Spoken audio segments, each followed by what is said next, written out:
Bloomberg Audio Studios. Podcasts, radio, news. This is the Bloomberg Daybreak Asia podcast. I'm Doug Krisner. You can join Brian Curtis and myself for the stories making news and moving markets in the APAC region. You can subscribe to the show anywhere you get your podcast and always on Bloomberg Radio, the Bloomberg Terminal, and the Bloomberg Business app. Paul Dobson joins us, Bloomberg Executive Editor for Asia Markets. Paul, the Bank of Japan meeting tomorrow. 90% of BOJ watchers apparently see the risk of authorities ending the negative interest rate campaign. But we did hear from the Nikkei that perhaps they would stay steady on the bond buying program. And we don't know exactly what might happen with the purchase of ETFs. But it seems like we're almost set up now for a little bit of disappointment, even though the BOJ is finally going to act. How do you see things? What are you hearing from investors? Yeah, well, and I think that would be the perfect scenario for the BOJ and for Ueda if in the end it's so well telegraphed that there's no surprise and the market barely ripples at all once we finally get there. I think that there's a lot of certainty now that the door is wide open for them to act this week or send an extremely clear signal that they're going to be doing some big changes pretty soon. It feels like the equities market is relatively confident it can continue to hold its ground even without the backstop of BOJ purchases of ETFs. Bond market will be more interesting if the BOJ does stay there, preventing too heavy a sell-off as well. Then that will limit the volatility of the yen perhaps as well. So I suppose if you're talking about disappointment maybe for people who were bullish on the yen, thought this would be the thing that would cause a recovery. On the flip side of that, you've got the super strong dollar and the super strong US economy. So if you're looking at it from that sort of perspective, it is quite difficult at the moment for the yen to gain a great deal of ground.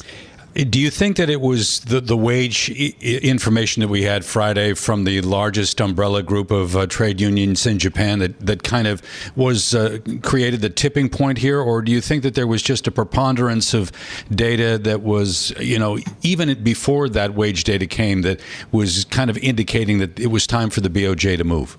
Yeah, the Bank of Japan was pretty explicit that it wanted to see that second year of positive wage growth. And so really, I think the numbers that we had on Friday were the clincher for that, right? They were better than last year. They were better than perhaps some of the expectations that had been there as well. And so that really drives home the idea that inflation is starting to seep itself into the mindset of the Japanese population, that they're ready for a cycle of inflation and can therefore tolerate slightly higher interest rates as well. So it's a green light for the BOJ. They will be super encouraged and super happy with that. Now they've just got to, manage those expectations very carefully because it's taken so long for us to get here. Once they get off the ground, can they continue to raise interest rates with confidence? Are they going to have to be very careful? How far can they get it? Probably they would like to be able to put in a couple of hikes so that, there's room to cut again if the economy or the inflation outlook does start to sour again. Well, speaking about setting expectations, we'll have Jerome Powell speaking again, and a lot of investors will be interested to see how the Fed adjusts its policy with the dot plots and such. Interest rate swaps now looking at fewer than 3 quarter-point cuts this year. At one point, we thought there would be 6, so there's been a little bit of turbulence on that front. What do you think Powell will say this week? What will his tone be? He's got to just be so careful to get this right at the moment. I think that we have a really good quote in one of our stories about the bonds market saying the Fed is desperate to start cutting interest rates, but the data just isn't allowing it to do so at the moment. And you can't continue arguing forever. The time for cutting is nigh when you're seeing these very strong inflation numbers still. So I guess Powell will want to project the idea that the economy is doing well, but that at some point with policy being restrictive in the Fed's view, then there will be room to start cutting again. And, hopefully, from his perspective, inflation does start to cool. But on the other hand, it's hard to see is policy really restrictive at these rates. It doesn't seem to be slowing the economy particularly. It doesn't seem to be cooling inflation all that much either. So at some point, they're going to be louder questions about whether, the Fed needs to either keep rates higher for longer or even consider moving them up further again. Paul, in the time we have left, if we can talk a little bit about China, because we've got the monthly activity data coming around the corner here. Particularly interesting will be retail sales and industrial output. Do you have a sense of what the data may show? My perspective on China at the moment is just look at the yields on the longer maturity bonds. You know, they're really pricing now a lower for longer environment, a slowdown in the economy, that deflationary mindset sort of really proving hard to shift. So not sure about what the individual data will show. Maybe they'll brighten a little bit. We had some better exports and stuff like that, but the longer term outlook is not, you know, a V-shaped rebound or anything like that at the moment. It's there's still plenty of reasons to be pretty pessimistic about it. So China stays down, the U.S. stays up. That could be quite roiling over the next little period. Just a quick question. I mean, is it possible that we see inflation stay entrenched mainly because people keep their jobs and that is pretty well entrenched now in the U.S.? Yeah, that's definitely a major factor of it. Unemployment is still super low as well. Wage growth is fine as well. So on goes that cycle. I mean, it just looks great at the moment. Yeah, absolutely. And you know, talking about waiting on Godot, we're waiting on the lagged effect. Where is that lagged effect? We're not seeing it at the moment. Paul Dobson is with us, Bloomberg Executive Editor for Asia Markets. This is Bloomberg.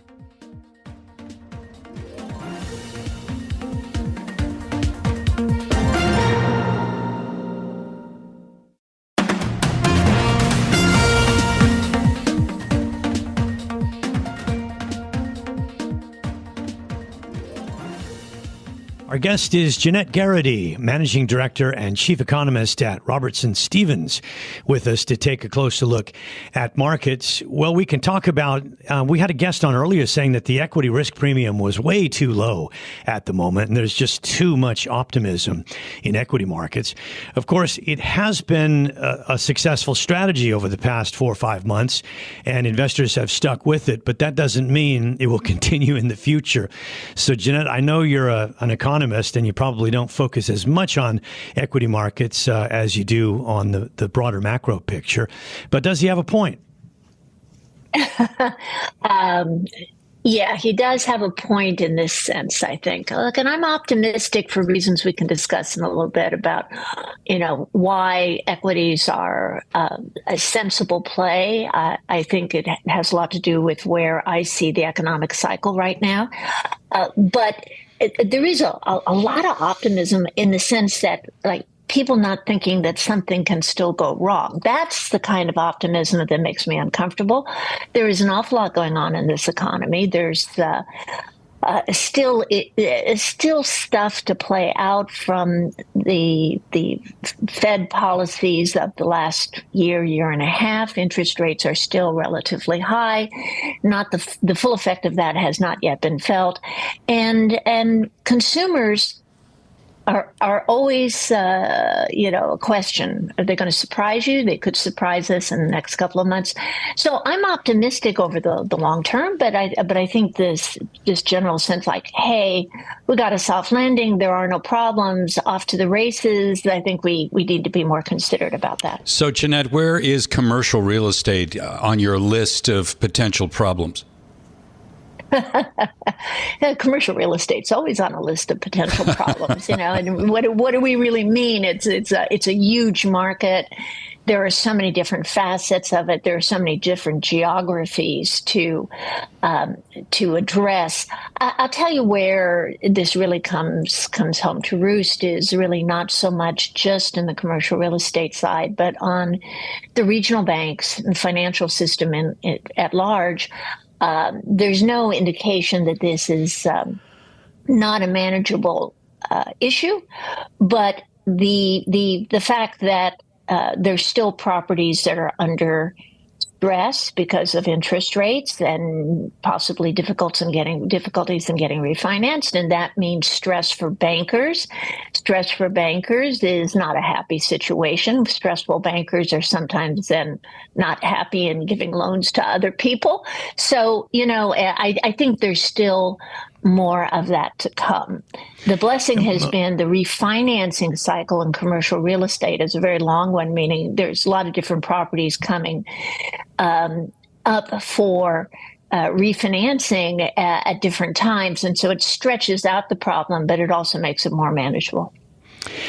Yeah, the question of whether or not it's manageable is big, because you have Jay Powell and also Janet Yellen both coming out and saying, look, there will be issues, but there will be individual issues to those regional banks. It's not a systemic issue. Now, most of us, take the word of leaders like Jay Powell and Janet Yellen. But a lot of this, has been kind of baked into the idea that we'd get lower interest rates later this year, and it would be a little easier to refinance. But now that's changing. So do we have to change our view and our confidence in the leaders? Well, no, I think the messaging delivered by Janet Yellen and Jay Powell is the correct one. If you can think back to times like after the great financial crisis of 2008 and 2009, and there were expectations at that time that commercial real estate would be the next problem, and it really didn't unfold that way. And reserve requirements are much more aggressively managed right now. The solvency of the system has been much more aggressively managed since that time. So I think that all comes together to say, yes, I think there is not I do not think that there's anything indicating that there's a systemic problem at all. But those losses can provide a chill, when they hit, particularly for regional banks. It can change the overall appetite for risk in a way that you don't anticipate, and be a negative, not a catastrophic negative at all, but it can just certainly be a negative for various quarters or various regions or various needs at the time. I think it's plainly addressable.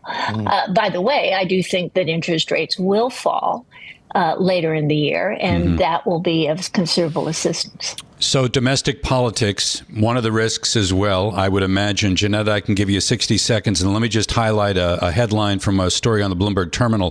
Biden pitch on improving economy falls flat at the grocery store.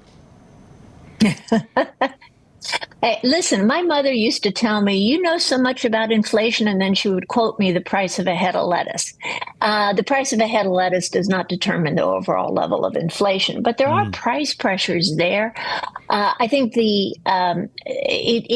interesting to see how this is playing through the households, U.S. households, and the consumer sector. But at the end of the day, if the employment growth stays strong. And there are all sorts of surveys that indicate people are very optimistic about the near, medium, and longer term outlook for employment. And that stays in place, particularly with some of the wage increases that we've seen. I think it'll be okay. Jeanette, thank you so much. Jeanette Garretty, Managing Director and Chief Economist at Robertson Stephens.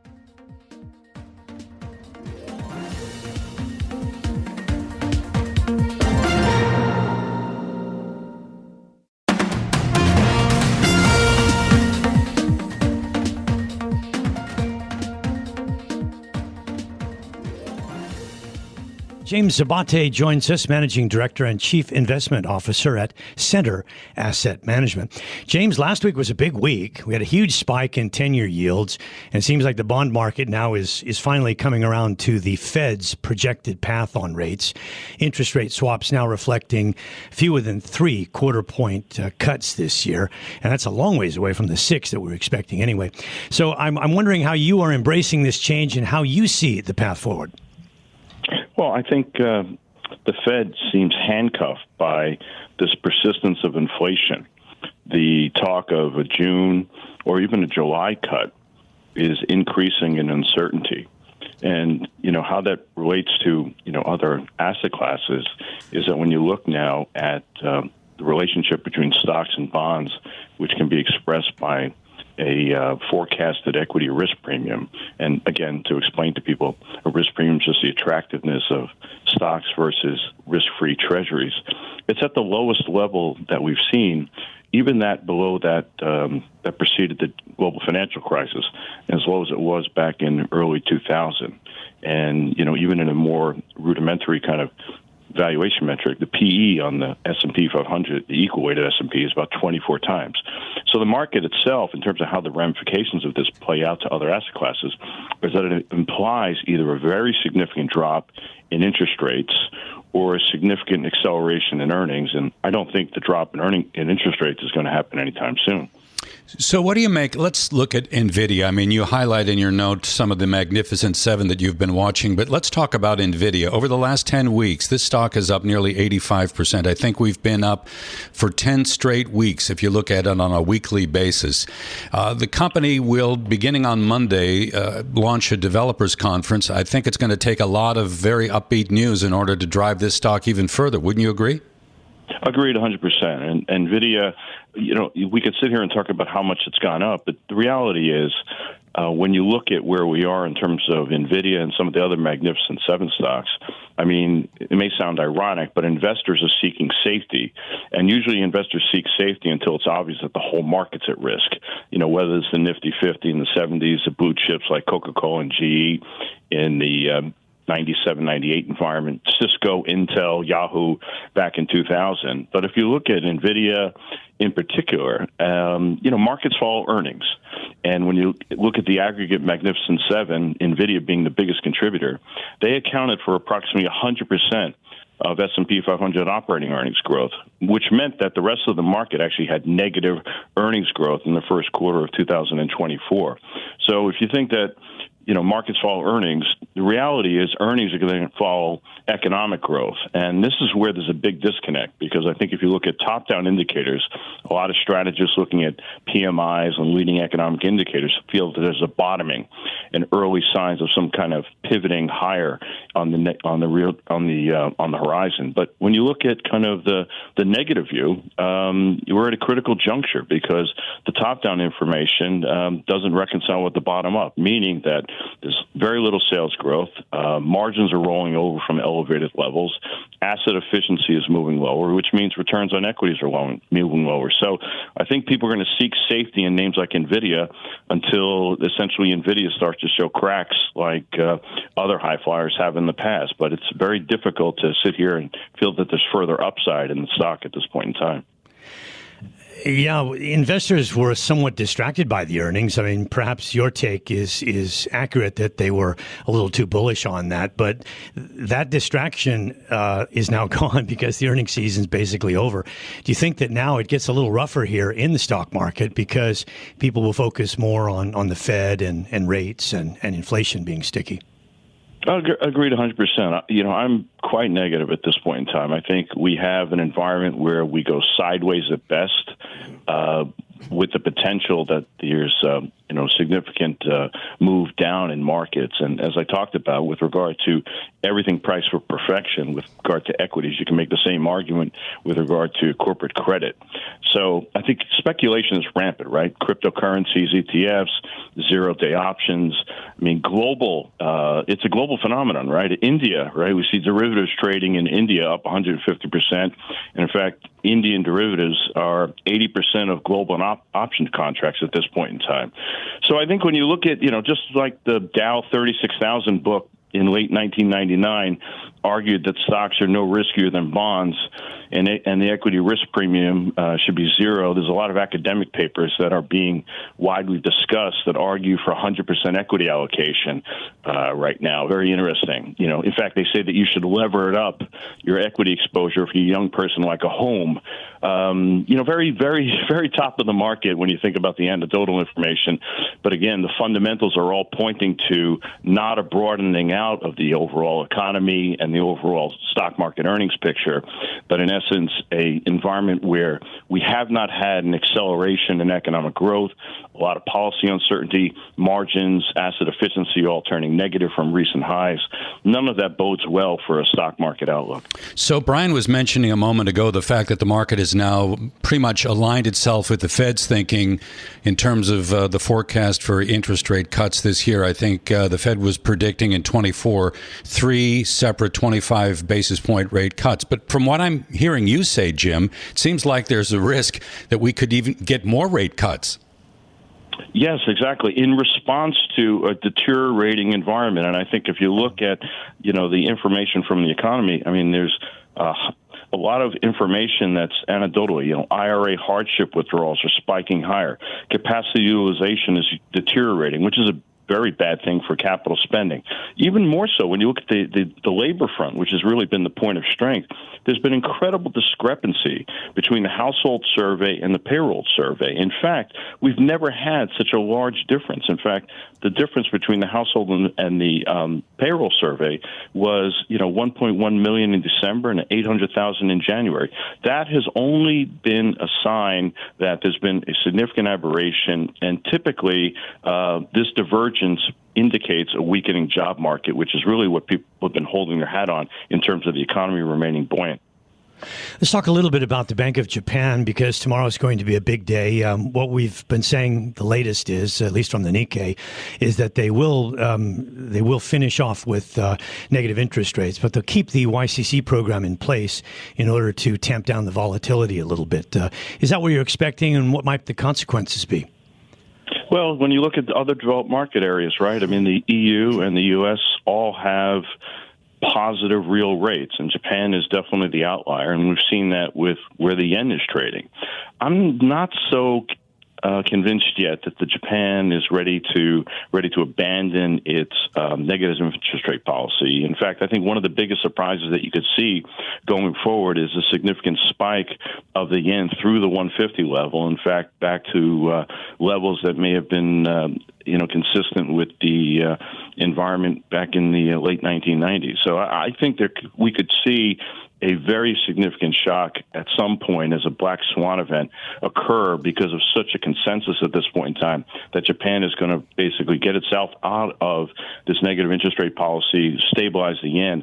I might think that the black swan event is actually a currency event that occurs in Japan where the yen goes way through 150 and weakens significantly. Very quickly, Jim. So what you've been saying kind of in total here, if we are looking at rate cuts, maybe more than 3, and a yen that could weaken to 150, it's too soon to call for a peak dollar, right? Exactly right. As long as we have an environment where the Fed recognizes that it needs inbound investment, I don't believe the Fed is going to be in a position to move us back into negative interest rates because of the fiscal deficits which need to be financed, as well as the inbound investment requirement to keep the dollar relatively stable or strong. All right, James, thanks very much for joining us. James Abate, their Managing Director, Chief Investment Officer, Center Asset Management.